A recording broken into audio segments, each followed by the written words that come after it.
here. A lot of you have asked questions about the online class that I teach on Saturdays, 2 p.m. to 4 p.m. Eastern Standard Time. Ancient Kemet, the Moors, and the Maafa, understanding the transatlantic slave trade, what they didn't teach you in school. So we deal with thousands of years of history, and we deal with what leads up to the transatlantic slave trade taking place. When we study our history, we can't start our history in slavery. And this is one of the things that really has to be impressed during Black History Month, African American History Month. We can't start our history in slavery. We have to deal with thousands of years of history that leads up to the transatlantic slave trade taking place. We have to deal with ancient Kemet, ancient Egypt, Nubia, Ta-Nehisi, deal with these African civilizations, deal with Carthage, and deal with Zimbabwe and different things like this. Okay. And what we do in this class, and there's over 200 slides in the class, we go through and look at this history chronologically. There's a timeline of history that we use, and then we go through and look at different periods of history to see cause and effect. And we look at how really Africans lose control. We look at invasions that take place. One of those things we look at are the Punic Wars, and we look at Hannibal Barca and the Battle of Cannae in 216 BC. But we have to understand that even when we look here at the U.S., we have to understand that African people have been in the land we call the United States of America, this landmass. We've been here at least 51,700 years. And if we look at Dr. David Imhotep's book, The First Americans Were Africans, Documented Evidence, on page 14 of his book, he deals with a discovery made by Dr. Albert Goodyear in Allendale County, South Carolina in 2004, where they found 13 different types of evidence that to thoroughly document an African presence in the land we call the United States of America, dating back at least 51,700 years ago. Now, this is, and in South America, dating back at least 56,000 years ago. And they found artifacts, architecture, campsites, carvings, Egyptian writings, footprints in lava, genetic M174, dihaploid groups dealing with DNA and genetics, linguistics, painting, skulls, skeletons, structures, and tools. Now, these were the Khoisan. The Khoisan have the oldest DNA on the planet. This is Dr. Albert Goodyear, who's an archaeologist at the University of South Carolina. This is an article from 2004 from ScienceDaily.com that talks about his discovery. This article is almost 20 years old. New evidence puts man in North America 50,000 years ago. Because one of the things we do in the class is we look at archaeological discoveries, and these archaeological discoveries that have come out in the past, within the past 10 years, that are causing the archaeologists and scientists to totally rethink everything and push the timelines back. Okay, so this is why we can't start our history in this country with us conquered and shackled and changed and conquered by Europeans. All right, but even when we deal with our history before the United States, we can't start our history in 1441 with the Portuguese going into Mauritania. We can't start our history in slavery. We have to deal with when African people ruled the world. So the Khoisan have the oldest DNA on the planet. In October 2012, genetic study published in Science magazine found that the Khoisan in Southern Africa are the oldest ethnic group of modern humans, with their ancestral line originating about 100,000 years ago. The Khoisan, formerly called by the derogatory term Bushmen, are genetically unique, and no other currently known population had separated so early from our common modern human ancestor, according to the report. The Khoisan live mainly in Southern Africa and territories spanning Botswana, Namibia, Angola, Zambia, Zimbabwe, and South Africa. They are largely divided into two groups: hunters and gatherers, the Sans people, S-A-N, that's the Sans people, and keepers of livestock, the Khoikhoi people. The Khoikhoi people. The Khoisan languages include the distinctive click sounds that aren't found in the languages of their neighbors. Now, AtlantaBlackStar.com has a good article called 5 Ethnic Groups That Prove the First Humans Were Black.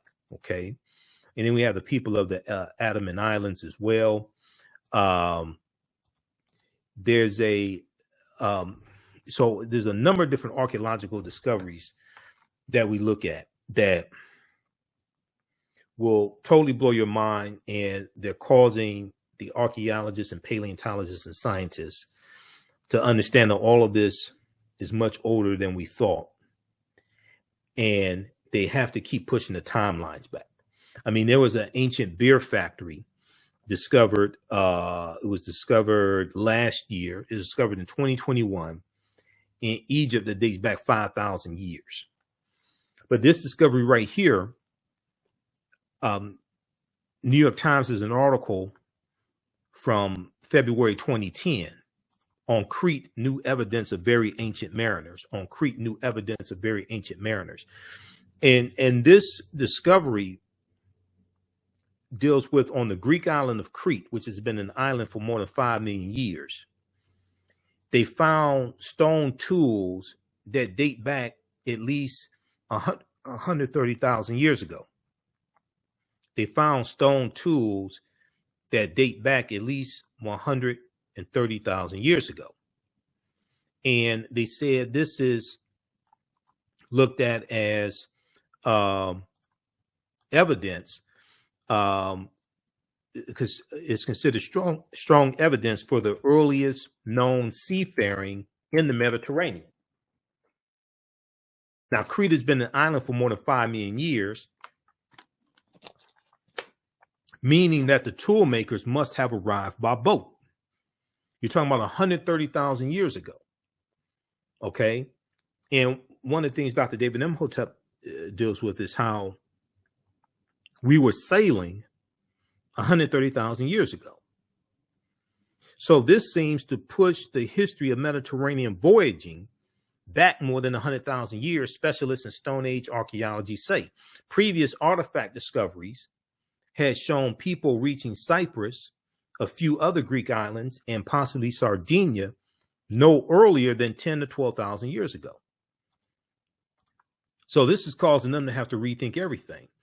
Okay, you have the lost city of Egypt, Tanis Heraklion, which what they found was revealed in 2013. This was a city in Egypt built about 8th century BC or BCE, before the Common Era, and it was swallowed into the sea. It was swallowed into the sea about 1,200 years ago. Okay, Tanis Heraklion, and they found 16-foot tall statues. They found 64 ships. Okay, at the bottom of the sea. This is what they found. But they found all this evidence of this lost city of Egypt, Tanis Heraklion. They found 700 anchors, countless gold coins. This discovery was revealed in 2013. So I remember when it was revealed, I talked about it when it came out. Okay. All right. Now, when we look at the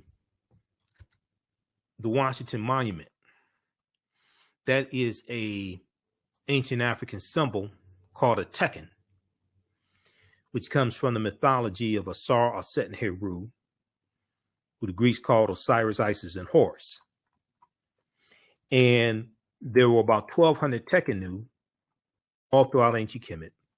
We know that the foundation of Freemasonry comes out of ancient Kemet as well, comes out of the teaching from the lodges, the mystery systems, out of ancient Kemet. And 50 of the 56 signers of the Declaration of Independence were Freemasons.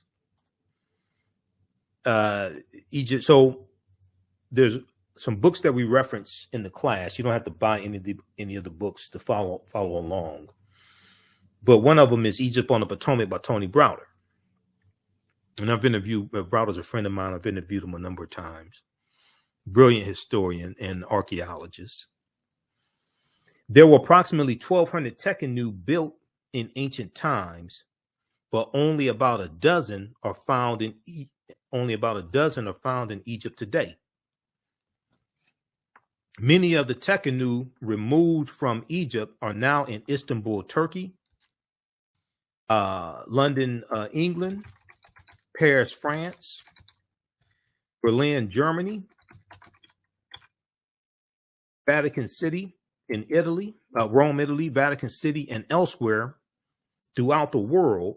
The Tekhenu for plural, are now called obelisks by their new owners, and few know their origin or that they symbolize the resurrection of the African king Asar, or the African king Asar from the mythology of Asar Set Heru. Now, the word Mason is derived from the Latin words mass and sun. Mason means child of light and expresses the desire to pursue light, which is a metaphor for the sun, which symbolizes knowledge. So for eons,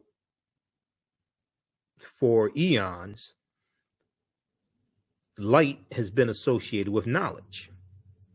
And even when you watch, say, cartoons, and a cartoon character has an idea, you may see a light bulb go off over the cartoon character's head, associating light with knowledge. And darkness has been associated with ignorance or lack of knowledge. So when Europe is cast into the Dark Ages, after the Vandals and the Visigoths crushed the western portion of the Roman Empire in 476 AD, this is a period of ignorance. And it's going to be the teachings that the Moors taken to Europe, coming from the Nile Valley region of Africa, the knowledge coming from the Nile Valley region of Africa. The African Moors are taking the light from Africa into the dark continent, Europe. And this knowledge brings Europe out of the Dark Ages. Okay, it brings them out of the Dark Ages, late 1400s. And then they go into the next age, like early 1500s, they go into the next age, which is the Renaissance age, which is a period of enlightenment, light in reference to knowledge. The Renaissance age, a period of enlightenment. The term child of light or sons and daughters of light was first used to identify students who had completed 42 years of study in the temples of ancient Kemet. Many Masonic temples were modeled after the temples of Kemet, places where light or knowledge was imparted in a series of steps or degrees. So George G.M. James talks about this in Stolen Legacy. The concept of liberal arts colleges comes out of ancient Kemet, comes out of ancient Africa. And he taught in Stolen Legacy, he talks about the 7 liberal arts, the arithmetic and the rhetoric and the logic, different things like this. And the concept of going to an institution of higher learning and getting your credentials in a series of steps or degrees comes out of ancient Africa. So associate's degree, bachelor's degree, master's degree, philosophy degree, PhD, etc. These are ancient concepts. Okay. So Masonic temples are considered houses of light or temples of learning. The term Mason, child of light, is a direct reference to the highest degree of the Kemetic education system. Okay. The 33 degrees of instruction within Freemasonry represent a fraction of the 360 degrees of instruction that comprise the Kemetic system of education. Yet with less than 10% of the wisdom of ancient Kemet, of ancient Africa, Freemasons have held positions of influence and power throughout the world for over 200 years. Read page 33 of Egypt on the Potomac by Tony Browder. Okay, so there's a ton of information that we deal with. We deal with things like who was St. Nicholas, because we go through and look at thousands of years of history, and we go through this history chronologically. We deal with some of the history of the Moors and going into the Iberian Peninsula, which is today known as Spain and Portugal, 711 AD. We look at some different African civilizations, Ghana, Songhai, and Mali, and Zimbabwe, and Carthage, and Nubia, and Abyssinia, Ethiopia. But when we look at St. Nicholas, first of all, a lot of the early Christian saints were African saints. A lot of early Christian saints were Africans. And early Christianity looks a lot like traditional African spiritual systems. A lot of early Christians believed in some sort of reincarnation. So if you read Christianity Before Christ by Dr. John G. Jackson, he breaks down a lot of this in the book. Okay, now how's everybody doing? Okay, you're still there? You still awake? Okay, give me a thumbs up, give me a heart, give me a like. How you like this type of information? These are some of the slides from the class. We have over 200 slides in the class. All these slides I put together myself. I've been teaching this class since 2017, but it has grown immensely since I first taught it in 2017. And if you've taken any of my online classes in the past, be sure to email me at ahnshow@africanhistorynetwork.com, because you'll get 50% off these classes. So this class here, this one meets on Saturdays, 2 p.m. to 4 p.m. Eastern Standard Time. So we do the sessions live. All the sessions are archived and recorded. You can go back and watch it anytime. In class, you can see me. I can't see you. I don't take attendance, anything like that. All right. This is ancient Kemet, the Moors, and the Maafa, understanding the transatlantic slave trade, what they didn't teach you in school. The term Maafa is a Kiswahili term which refers to the Great Disaster. It refers to our Holocaust, okay, which is totally different than anybody else's. This is not trying to take away from other disasters that have happened to other people, but ours is entirely different. All right. And so this is you can use this information with your children also. I would say the information is PG-13. The other class that I teach is, so this class is on sale $60, regularly $130. And after there's also bonus content that you get as well. So there's 15 bonus lectures that you'll get from me that make up the Michael Imhotep 15 lecture bundle pack. We have it in DVD format, the 15 DVD bundle pack, but you're going to get it in digital format when you register for this class. Okay, you get 15 of my lectures that are included in this bundle pack also. In the second class I teach on Sunday is from the Civil War to the Civil Rights Movement of Black Power, 1865 to 1968. That's on sale $60 also, regularly $130. And that's 2 p.m. to 4 p.m., same format. And we have them, both classes, in the bundle pack for only $100, regularly $260. Okay. All right. So we posted the link here, and it's at our website, AfricanHistoryNetwork.com. If you have any questions, be sure to email me at ahnshow@AfricanHistoryNetwork.com. And if you want me to do a modified class for your church, for your study group, your organization, your fraternity, sorority, etc., email me as well. We can set that up. So when we deal with St. Nicholas, this intersects with Sinterklaas, which is Dutch for St. Nicholas, and the religious figure Sinterklaas that we see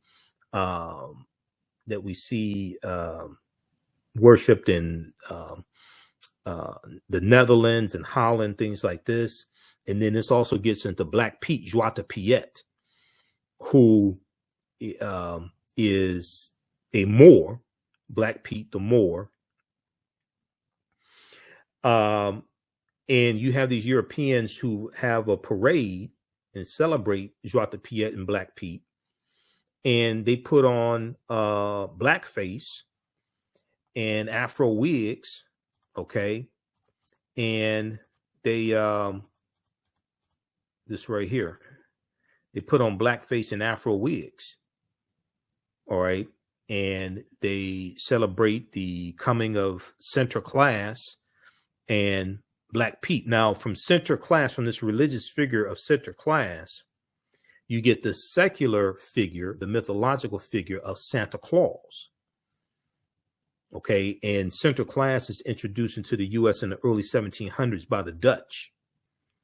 And you're going to have the cartoonist Thomas Nast. The cartoonist Thomas Nast, N-A-S-T, is largely credited with creating the secular figure of Santa Claus, the jolly fellow, fat, red and white suit, things like this. But that comes from Sinterklaas, which comes from the Netherlands.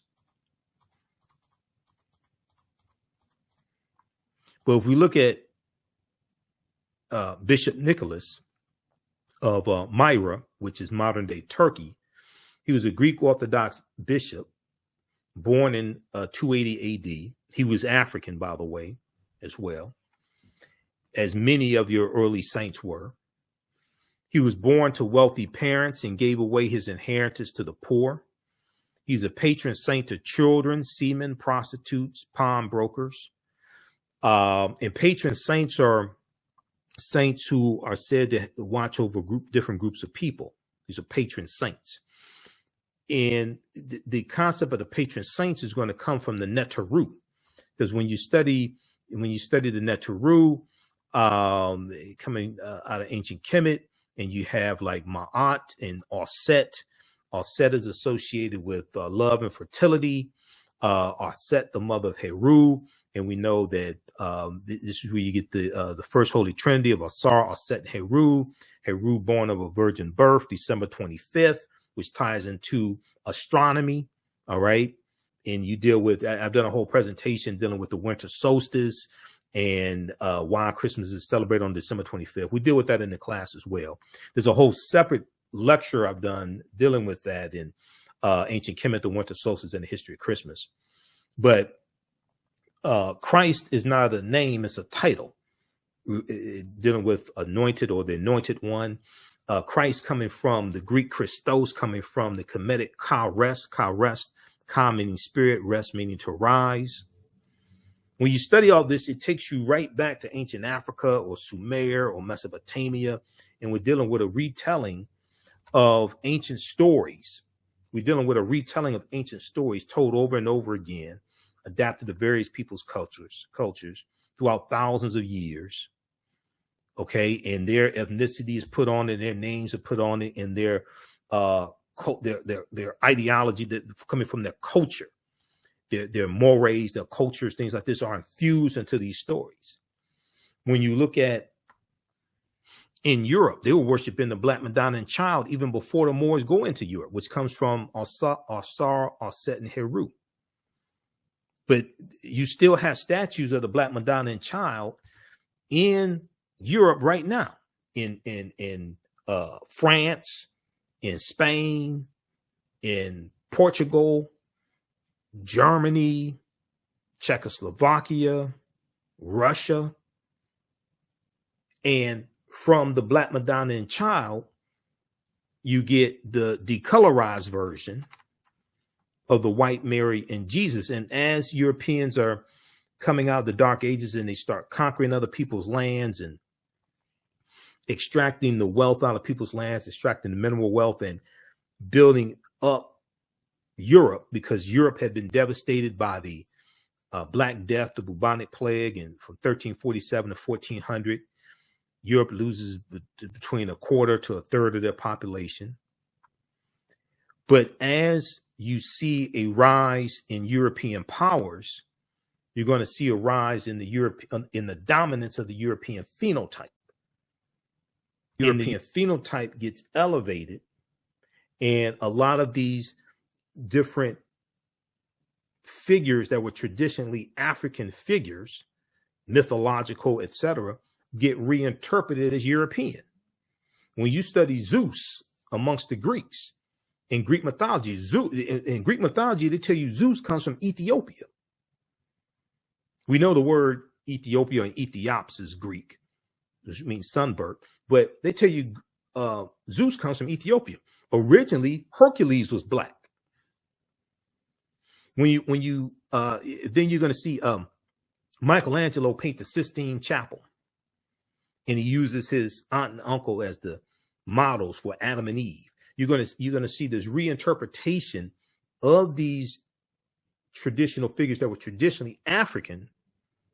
You're going to see them reinterpreted as European, and then they're going to be projected around the world. If you look at this book here, this is one of the books I use in the class from Runoko Rashidi, who's a friend of mine. We know Runoko passed away August 2nd, 2021. He was in Egypt. Black Star, the African Presence in Early Europe. Black Star, the African Presence in Early Europe. So on page 90, and we know Runoko had a library of probably about 40,000 photographs he took. He visited something like 125 islands and countries all around the world. And he would document the African presence all around the world. So these are statues of the Black Madonna and Child in Switzerland, Poland, Madrid, Spain, Luxembourg City, Luxembourg. They were basically worshiping African people. This is coat of arms of Pope Benedict XVI with the head of a Moorish king. Because when you study a lot of these Europeans' bloodlines, they have African Moors in their bloodlines because the Moors intermixed into European populations. Okay, so on a lot of the royalty in these different European nations, on their coat of arms, they have an African Moorish head because they had some Moorish ancestry in their bloodline. This right here is the flag of Sardinia, the national flag of Sardinia that has 4 Moors heads on it. That's the national flag right now. Originally, the bandana was a blindfold because the Moors were in those areas, but they were conquered. And we're going to see in different areas, like the Moors conquered and enslaved, and we see this especially amongst the Spanish. Okay, and they're going to be taken into different like Spanish colonies. But this is a deep history. We look here, you see the Black Madonna and Child here in France. You see it, another Black Virgin of Paris. We see one here in Spain. Another one in Kremlin in Moscow. This painting, that's in Moscow. This is page 89. Okay, so this all ties into our history. This is a deep book right here. I interviewed Runoko about this book in 2014. This is another book we use in the class, Golden Age of the Moor, edited by Dr. Ivy Van Sertima. Because this, we go through and deal with this history chronologically. Okay, so Golden Age of the Moor is another book we use. Before the Mayflower by Lerone Bennett Jr. is one that we use. Okay, this is the 6th edition. It's beat up. I need another one. Now Valley Contributions of Civilization by Tony Browder is one. How White Folks Got So Rich, The Untold Story of American White Supremacy. This is the 3rd edition from the Nation of Islam Research Group. The Egyptian Philosophers, Ancient African Voices from Imhotep to Akhenaten by Dr. Malefe Kete Asante. Now, you don't have to buy any of these books to follow along in class. I use these for reference. We cite different parts of the book. This right here, the Declaration of Independence and Other Great Documents of American History. I use this more so in the second class I teach, from the Civil War to the Civil Rights Movement and Black Power, 1865 to 1968. This one right here. This is probably about $2 from Dover Books. This is a really good one. It has Declaration of Independence, U.S. Constitution, all that stuff in there. But you can read the U.S. Constitution at loc.gov, Library of Congress website. Okay, you can read it for free there. Because when we understood the Constitution, we'd be much better off. We understood history and law. This one right here, Collective Courage, A History of African American Cooperative Economic Thought and Practice by Dr. Jessica Gordon Nimhard, which deals with our deep, rich history of cooperative economics and the co-ops. This is another book that we reference in the class. Okay. Nile Valley Contributions to Civilization by Tony Browder. Egypt on the Potomac by Browder as well. This book right here, Egypt on the Potomac. Christmas Miscellany, Everything You Always Wanted to Know About Christmas by Jonathan Green. This is one of the books I read when I was really studying the history and origins of Christmas, because I've been doing presentations dealing with the history of Christmas going back to 2012. So those are just a few of the books that we do within the class. So you don't have to, some of these books you may have in your library. If you don't, it's fine. You still be able to follow along in the class, because I have a lot of slides for you. All these slides I put together myself. How's everybody doing? Okay. How you all like this type of information? Who still needs to register for this 10-week online class? As soon as you register, you can watch the class we did last week. I'll post the link here again. And we also have a bundle pack when you register for both classes for only $100. The classes are regularly $130 each. You have a special discount right now. And if you have any questions, if you have to make any other arrangements, if you want to pay through PayPal or anything like that, or pay through Cash App, email me ahnshow@africanhistorynetwork.com, ahnshow@africanhistorynetwork.com. All right, let's continue here. We'll be here for a few more minutes. So it's important to understand this history chronologically. Historical events don't happen in a vacuum. They are the culmination of a sequence of historical events that lead to other events taking place. Some other things we deal with now, we deal with the film Black Panther. And the film Black Panther is deep on multiple levels. Okay. The word Wakanda is a real word. There were 11 different African cultures infused into the film Black Panther. Ruth Carter, who was the costume designer, she studied 11 different African cultures over the course of about 6 months. And you see this incorporated into the film. Now, Bast is short for Bastet, is a deity or neter from ancient Kemet. The Panther deity Bast that watches over the people of Wakanda. And Wakanda is not one group of people. Wakanda is the nation. Wakanda is made up of 18 different tribes. Okay, because I do lectures dealing with the film Black Panther. And I did about 3 months research on the film and the comic book to understand what the hell I was seeing in the movie before I went out here and started talking about it and doing lectures. Okay. Other people didn't do that. I'm not going to call any names, but I can listen to them and tell they ain't do any research. And 2 of the books that I read, first of all, there's about 100 articles that I read dealing with the movie and the comic book because I'm a researcher, to really understand what I'm seeing on the screen. And the movie Black Panther was the 18th film in the Marvel comic universe.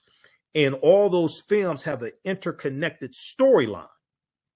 And then there were 4 other films in that sequence, in that interconnected storyline. So you have to understand the interconnection between the movies to understand what you're seeing in the movie.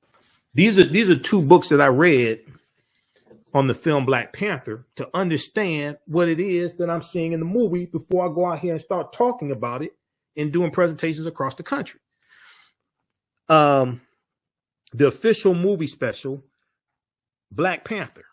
So this has interviews with the cast, the director, Ryan Coogler, background information on the movie, things like this, right? How many people have seen this book? I read over 100 articles on the movie Black Panther. Okay, to understand what I'm seeing in the movie. And then I read this book here by Marvel, Black Panther, The Ultimate Guide. This deals with the 52-year history of the Black Panther comic book, because a lot of the themes from the comic book we see in the movie. And then we see changes in the storylines, things like this.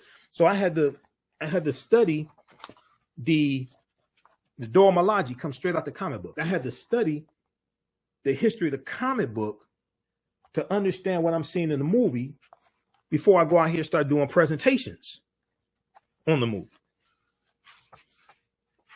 And understanding like the change in the storyline of Killmonger, things like this. Because in the comic book, Killmonger is 100% Wakandan.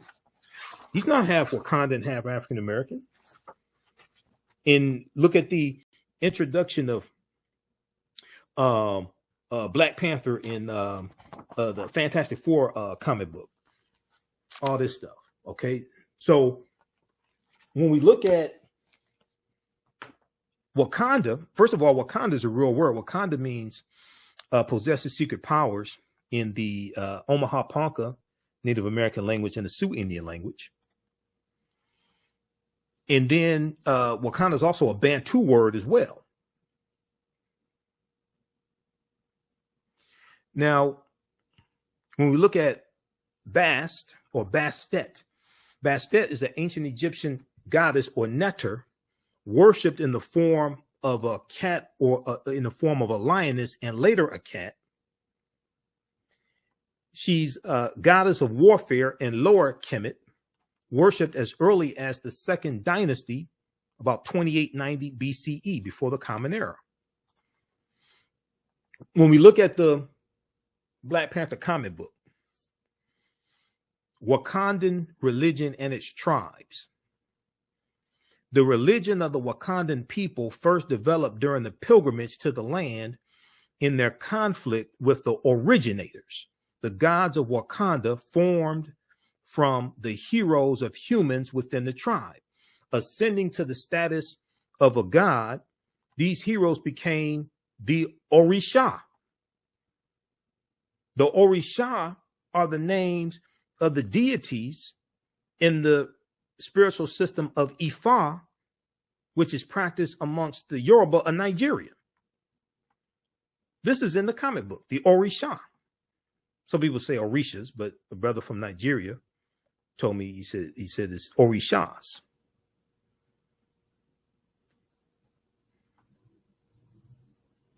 Ascending to the status of a god, these heroes became the Orisha, taking the names Koku, Thoth, Thoth. Thoth is what the Greeks call Dahuti. Dahuti is the deity, the neter, that delivered the Annunciation to the Virgin Auset that she's going to give birth to Heru. It's called the Annunciation. That's Dahuti. Bast comes from Bastet, Mujaji, Ptah. Ptah is one of the original Neteru. Okay, Ptah is one of the original Neteru. It was right behind me. Picture of Ptah. This is in the Black Panther comic book. And Niami. The Orisha's origin. Let me flip back over to this. Hold on.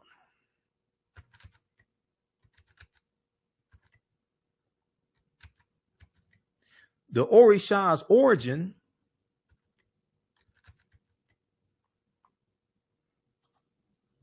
okay, I'm going to go back to that slide. Hold on. What can I see this here?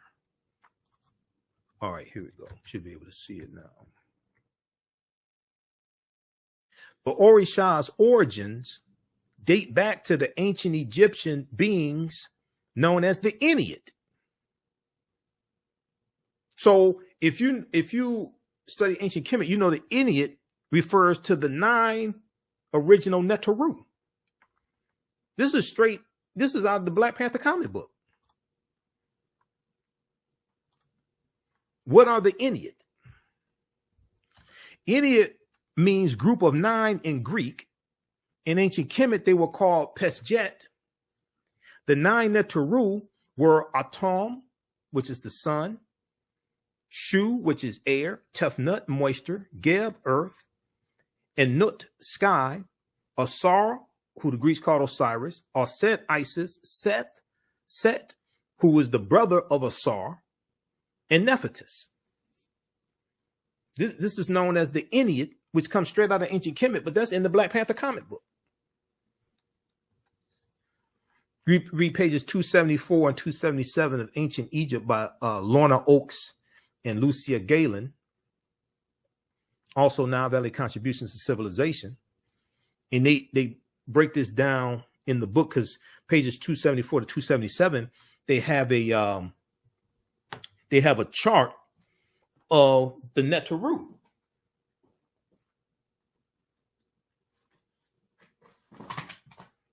This book right here. They have a chart of the Neteru. And so we show you this in the class. We go through and break all this stuff down and put it into, or like organize all the information. They have a chart of the deities of the Neteru and their attributes. And from the Neteru, this is where we get the concept of the saints. Because in Christianity, and contrary to popular belief, the Catholic Church wasn't founded until mid 11th century AD. It's going to be the Eastern Orthodox Church that we see early on. So when you had the Council of Nicaea in 325, that's not the Catholic Church. Catholic Church is not founded until centuries later. That's the Eastern Orthodox Church. That's the Eastern Orthodox Church that we see when in 431 or 432 AD, Pope Celestine I sends a British slave named Patrick into Ireland to convert the Irish to Christianity. Catholicism doesn't exist, and he's fighting against the Druids and killing the Druids. This is how we get the myth of Saint Patrick, and they say he drove the snakes out of Ireland. But the Druids are dealing with a watered down version of teachings coming out of ancient Kemet, and they wore on their helmets, they wore a cobra, or they have a uraeus on their helmets, and they were known as the snake people.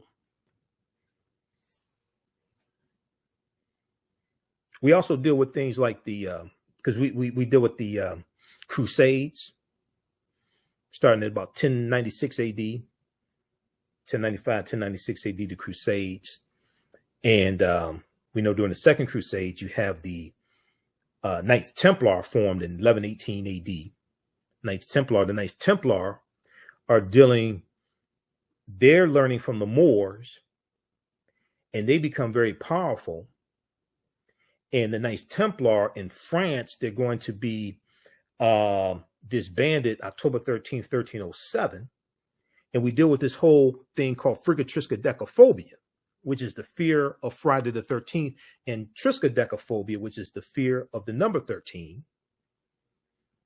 And there's history behind it, and part of that deals with the Knights Templar, Friday the 13th, 1307, losing power.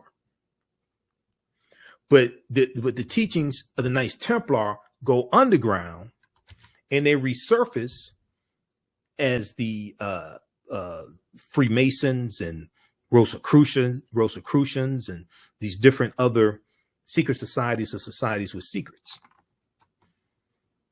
But these are watered down versions of the teachings that the Moors take into Europe that come from ancient Africa.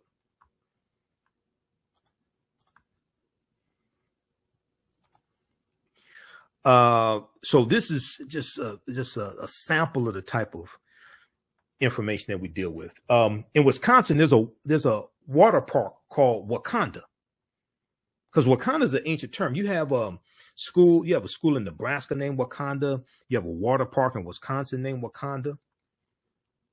Because I did a lot of research on this, right? So you'll see some different spellings of the name Wakanda. But Wakanda is the great creator power of the Osage, Omaha, and Ponca Native American tribes. But we know the first Americans were Africans when we actually study this history, in this chronology of this history. This takes us back to Dr. David Imhotep's book, The First Americans Were Africans, Documented Evidence. Wakanda is an abstract, omnipresent, creative force who is never personified in traditional Siouan legends, and in fact did not even have a gender before the introduction of English with its gender-specific nouns. You can check out native-language.org for more information, but there's other information out there on Wakanda, which is an ancient term. Located in Wakanda Park in Menominee, Wisconsin, on the shore of Lake Menominee, this group is what's left of once large cluster of mounds that were submerged when Lake Menominee was created by damming Red Cedar River. Out of 17 submerged mounds, 14 were excavated by archaeologists. Some of the mounds contain burials, including an individual wearing clay mask, the feature found in only 2 other mound sites in Wisconsin. By different accounts, either 3 or 4 mounds are still extant in the park, all supposed to be ovals. I found 2 definite mounds in decent condition, unmowed and away from pedestrian traffic at the dead end of the ridge overlooking the lake. Nearby, there was a raise in the ground that might have been a 3rd mound, but is pretty low and mowed with the rest of the disc golf course on which it's located. Okay, you check out wisconsinmounds.wakandapparkmounds.html or Menominee-wi for wisconsin.gov. Now, in doing this research, so I was looking, and they have this historical marker, this whatever this is, this sign, is like historical marker here at the Wakanda Park in Wisconsin. And it talks about a group of ancient mortuary mound, and it talks about prehistoric Indian mounds. And they talk about these early mound builders. So this is a deep history. Okay, so these are just a few of the things we deal with. We talk about Carthage and Hannibal Barca and the Battle of Cannae in 216 BC, and Carthage being destroyed in 146 BC by the Romans. We deal with Ghana, Songhai, and Mali, 3 great West African nations. We talk about the Moors as well. And everything we taught Europeans came back to kick us in the behind. We deal with, according to the Oxford English Dictionary, the Moors as early as the Middle Ages and as late as the 17th century were commonly supposed to be black or very swarthy, and hence the word is often used for Negro. Early in the 8th century, after a grim and extended resistance to the Arab invasions of North Africa, the Moors joined the triumphant surge of Islam. Following this, they crossed over from Morocco over to the Iberian Peninsula, which is today known as Spain and Portugal, where their swift victories and remarkable feats soon became the substance of legends. In 710 AD, or Common Era, Tarif, with 400 soldiers and 100 horses, all Berbers, successfully carried out a mission in southern Iberia. Tarif, an important port city in southern Spain, is named after him. This was a reconnaissance mission to get the lay of the land and see what they were up against. It is clear, however, that the conquest of Spain was undertaken by Tariq ibn Ziyad. Tariq was in command of an army of at least 10,000 men. And where they land when they go in 711 AD it's a rock promontory called Jebel Tariq, or Tariq's Mountain, also known as Gibraltar or the Rock of Gibraltar. And this is named after Tariq ibn Ziyad. So we go through and we look at everything from Christopher Colon to Publius Cornelius Scipio Africanus, who is attacking Carthage. We look at what Columbus is central to really understanding the spread of the transatlantic slave trade and where he went on his 4 voyages. And the nations that he conquered, the island nations that he conquered, like Jamaica and Dominican Republic and Haiti on the island of Hispaniola, which he called La Isla Española, which is anglicized to Hispaniola, okay, refers to the Spanish island. So the western third of the island of Hispaniola was a colony they called Santo Domingo amongst the Spanish. When the French take over the colony in 1697 from the Spanish, they call it Saint Dominique. And we know there's a revolution in 1791 in that colony. And when those Africans declared their independence January 1st, 1804, they called it Haiti, which is the Taino name, Haiti. And we call it Haiti. But those nations of Haiti, Santo Domingo, Dominican Republic, Cuba, which Columbus conquers on behalf of the Spanish crown in 1492, Puerto Rico, which he conquers in 1493 on behalf of the Spanish crown, those island nations have never recovered for what happened to them over 500 years ago. They're still dealing with the side effects of what happened to them over 500 years ago. And the British take over Jamaica from the Spanish. The French take it over from the Spanish. But when we look at where Columbus goes on his 4 voyages, see, Columbus helped lay the foundation for slavery, racism, capitalism, the exploitation of indigenous people. And then we see that we're going to have the Asiento de Negros signed by King Charles V in 1518, which really expands the transatlantic slave trade and causes direct transports of Africans from Africa directly to the Spanish colonies without having to go into Spain first. The Asiento de Negros.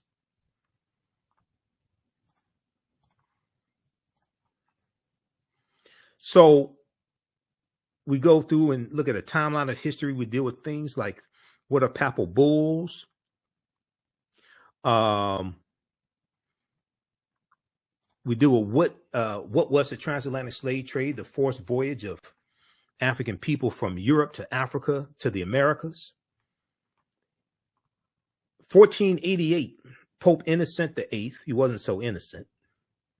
Pope Innocent VIII accepted a gift of 100 more slaves from King Ferdinand of Spain, and then distributed these African slaves to various cardinals and nobles. 1488. This is 2 years before Columbus set sail. Columbus set sail August 3rd, 1492, late in the same year that the Reconquista is complete, and the Spain takes back control of the last stronghold of the Moors in Granada, January 2nd, 1492.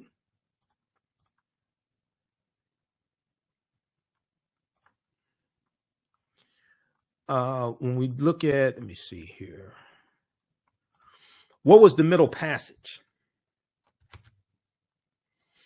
So the Middle Passage was the leg of the triangular trade from Africa to the Americas, or what Europeans call the New World. Manufactured products such as rum and textiles were, or weapons and gunpowder, etc., were taken from Europe to Africa in exchange for Africans who would become slaves or exchange for gold and silver. These Africans were then sold in the Americas, in the Caribbean, for raw materials such as sugar and molasses. And one of the things that they're doing, especially amongst the Spanish, and the French do this also, they set up sugarcane plantations in these colonies because sugarcane grows in warmer climates. So Jamaica and Haiti and Cuba and Puerto Rico are excellent climates to grow sugarcane. And sugarcane was a big commodity even before cotton became king. So we take you throughout history, and then we leave off in about the 1830s or so, 1840s. In the second class that I teach, from the Civil War to the Civil Black Power, 1865 to 1968, that second class basically picks up where this first class leaves off. And the reason why is because the second class is a 10-week online class. There's so much information that I had that I couldn't deal with. See, that the period of time from 1865 to 1968 is a crucial period of time. And we're dealing with the Civil War. We're dealing with the Special Field Order number 15, 40 Acres and a Mule, all this history. Okay. So the second class, from the Civil War to the Civil Rights Movement and Black Power, 1865 to 1968. We go through in each class, we analyze about a 10, 15, 20-year period of time. We start in 1803 with the Louisiana Purchase, which is tied to the Haitian Revolution of 1791. And France sells the land that they have here in the U.S. They sell that land for about $15 million to the U.S. in 1803. And that deal was signed off on by Thomas Jefferson, President Thomas Jefferson. So the Louisiana Purchase basically doubles the territory of the U.S. at that time. And they're going to carve out about 15 states out of this territory. Louisiana Purchase of 1803, which is tied to the Haitian Revolution. And the Louisiana Purchase of 1803 brought into the United States about 828,000 square miles of territory from France. France had no right to the land. This land basically stolen from Native Americans and African people who were already here. But this doubled the size of the U.S. What was known at the time as the Louisiana Territory stretched from the Mississippi River in the east to the Rocky Mountains in the west, and from the Gulf of Mexico in the south to the Canadian border up north. Part or all of 15 states were eventually created from the land deal, which is considered one of the most important achievements of Thomas Jefferson's presidency. You check out history.com, official website of the History Channel. They have some good information there on Louisiana Purchase. So we go through and look at this history. We look at we look at this history chronologically as well. We look at Texas becoming part of the Union in 1845. We look at Texas winning their independence from Mexico in 1836. Mexico winning their independence from Spain in 1821. Vicente Guerrero becoming the second president of Mexico in 1829. He's of African descent. He abolishes slavery. We look at the Alamo, the fight over the Alamo, the fort, 1836. Look at the Mexican-American War, 1846, 1848. Okay. And because of the Mexican-American War, then the U.S. is going, and you're dealing with this concept of manifest destiny as well. The U.S. is going to get the land that makes up California, Arizona, New Mexico, Colorado, Utah, and Nevada from Mexico. as a result of the Treaty of Guadalupe Hidalgo of 1848, which is what ends the Mexican-American War. And you're dealing with westward expansion, and you're dealing with the United States basically want to take over the entire North American continent.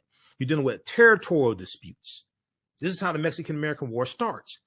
But because of the Mexican-American War, you're going to have what's called the, and even before that, you have the Missouri Compromise of 1820, which organizes the land that the U.S. gets from the Louisiana Purchase.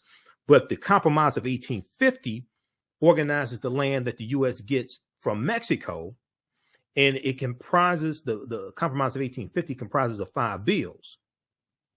The 5th bill that it comprises of is the Fugitive Slave Act of 1850, which intensifies the abolitionist movement and causes more runaway slaves to go into Canada as opposed to staying in the North. And this is 4 years before the Kansas-Nebraska Act of 1854. And as a result of the Kansas-Nebraska Act of 1854, you have the Republican Party founded in 1854. Because the majority of the time that slavery exists in this country, you don't have a Democratic Party or Republican Party. Democratic Party is not founded in 1828. Republican Party is founded in 1854. So we're going to go through and see what leads to the Civil War taking place. Okay. And that's triggered especially by the election, the November 6, 1860 presidential election. And Abraham Lincoln becomes the president-elect. And the many southern states fear that Lincoln's going to free the slaves. So the first state to secede from the Union is South Carolina, December 20th, 1860. About 6 weeks after Lincoln becomes president-elect. The Civil War in the United States began in 1861, April 12, 1861, with the attack on Fort Sumter in South Carolina. After decades of simmering tensions between northern and southern states over slavery, states' rights, and westward expansion. The election of Abraham Lincoln, November 6, 1860, when he became president-elect, caused 7 southern states to secede from the Union and form the Confederate States of America. 4 more states soon joined.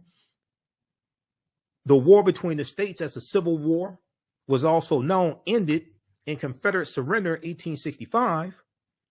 The conflict was the costliest and deadliest war ever fought on American soil, with some 620,000 of 2.4 million soldiers killed, millions more injured, and much of the South left in ruin.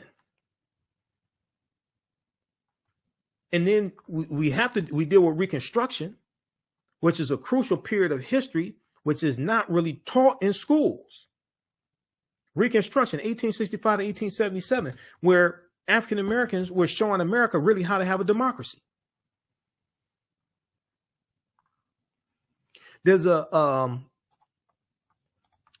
good article from time.com that we've talked about here on this show. Came out January of 2022, January 12, 2022. This makes the connection that I've been making even before I saw this article.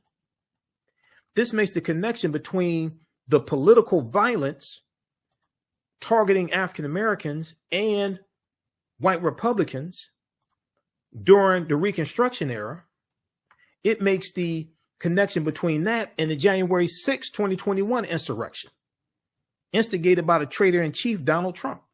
A new report finds that 45 states are failing to teach students about the period that shaped race relations after the Civil War. That's the Reconstruction era.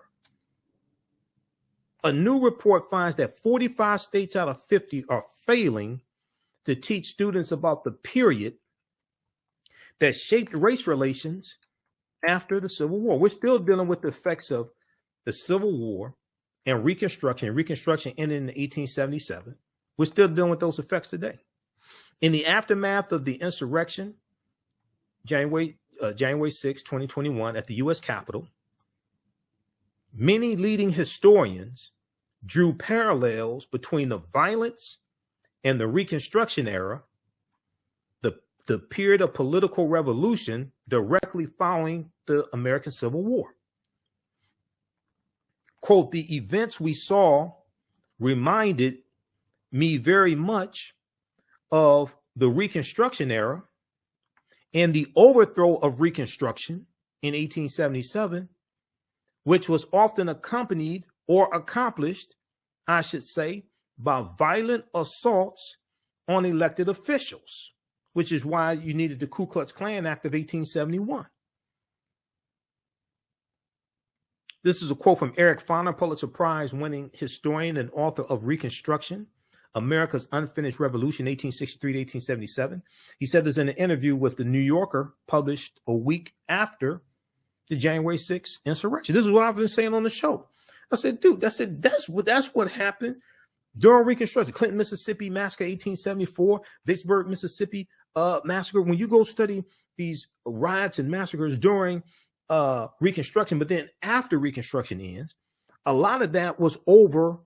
A lot of that was dealing with politics and trying to keep us from voting. Opelousas massacre, Opelousas, Louisiana, 1868. This is before Wilmington, North Carolina, 1898, where they overthrew a biracial government in Wilmington, North Carolina. This was long before that. Scholars say studying the aftermath of the Civil War can help put in context many of the most seminal events in the U.S. in recent years, from the brutal murder of George Floyd by police in May 25th, 2020, in Minneapolis, Minnesota, to the voter suppression laws enacted after African-American voters played a big role in helping Joe Biden and Kamala Harris become president and vice president in 2020. But despite the timeliness of the era in today's climate, many students in American schools will not get a full education of Reconstruction until they get to college. Well, most of them are not going to college. And this is directly related to our understanding of history, and your understanding of history influences your understanding of politics and who you vote for and the policies you support. In social studies standards, 45 out of 50 states and the District of Columbia, discussion of Reconstruction is partial or non-existent. In 45 states out of 50 and the District of Columbia, discussion on Reconstruction, 1865 to 1877, is partial or non-existent according to historians who reviewed the period, reviewed how the period is discussed in K through 12 social studies standards for public schools nationwide. In a report produced by the education nonprofit Zen Education Project, the study's authors say they are concerned that American children will grow up to be uninformed about the critical period of history that helps explain why full racial equality remains unfulfilled today. So all this is connected, and all this is tied to history. And historical events don't happen in a vacuum. They are the culmination of a sequence of historical events that have a domino effect and lead to a larger event taking place. Okay, so check this out from time.com. A new report finds that 45 states are failing to teach students about the period that shaped race relations after the Civil War.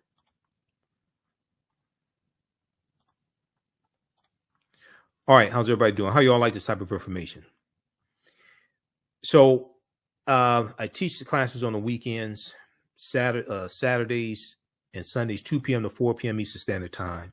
If you have any questions, email me at ahnshow@africanhistorynetwork.com. I'm going to post the link here again. You can register for the online class. You also can register for the bundle pack. So the class is regularly $130. They're on sale $60. $60 each. We have the bundle pack. You can register for both classes for $100. If you want to pay through Cash App, email me and we can do that as well. Or you can just send it through Cash App also. I'll enroll you in the class. We have a Cash App information here. $, the AHN show through Cash App and through PayPal, paypal.me/the AHN show. So on Saturdays, we have the information at our website, AfricanHistoryNetwork.com. On Saturdays, 2 p.m. to 4 p.m. Eastern Standard Time, Ancient Kemet, the Moors, and the Maafa, Understanding the Transatlantic Slave Trade, what they didn't teach you in school. As soon as you register, you can watch the class we did last week. So we do the sessions live. All the sessions are archived and recorded. You can go back and watch them anytime. Okay. You don't have to be present in class. And even a year, and once you register, you have full access to the class. So even after the course is over with, a year from now, if you want to watch the full classes there, you can watch it. You can also use this information with your children and your family. The information, I would say, is PG-13. I don't do a lot of cursing. It's not overly graphic. I don't show naked people and things like this. It's not like that. On Sundays, 2 p.m. to 4 p.m., I teach from the Civil War to the Civil Rights Movement and Black Power, 1865 to 1968. Okay. All right.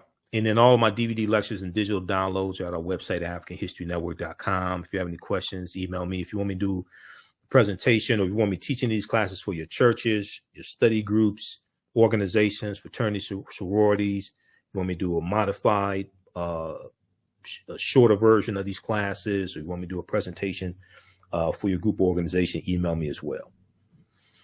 Okay, well, look, we have to get out of here. I'll see you all in class. Remember, at the African History Network, hopefully you learned a lot from this. Give us a thumbs up on this broadcast. Give us a heart. Give us a like. Follow us on our Facebook fan page, The African History Network, our YouTube channel, Michael Imhotep, IMHOTEP, and turn on live notifications so you know when we go live. Also, sign up for our email newsletter. Text the word Kemet, K-E-M-E-T, to 22828. Text the word Kemet, text the word Kemet to 22828 to sign up for our email newsletter. All right, look, we have to get out of here. Remember, at the African History Network, we focus on educating, empowering, and inspiring people of African descent throughout the diaspora and around the world. I'll be on Roland Martin Unfiltered on Friday. I'm a panelist usually on Fridays. And, on Sundays, we're here for 2 hours on 9-10 a.m. Superstation WFDF, the African History Network show. We're here for 2 hours on Sundays. All right. Remember, right now, it's correct wrong behavior. It's not over till we win. Wakanda forever. And we'll talk to you next time, and we'll see you in class. Peace.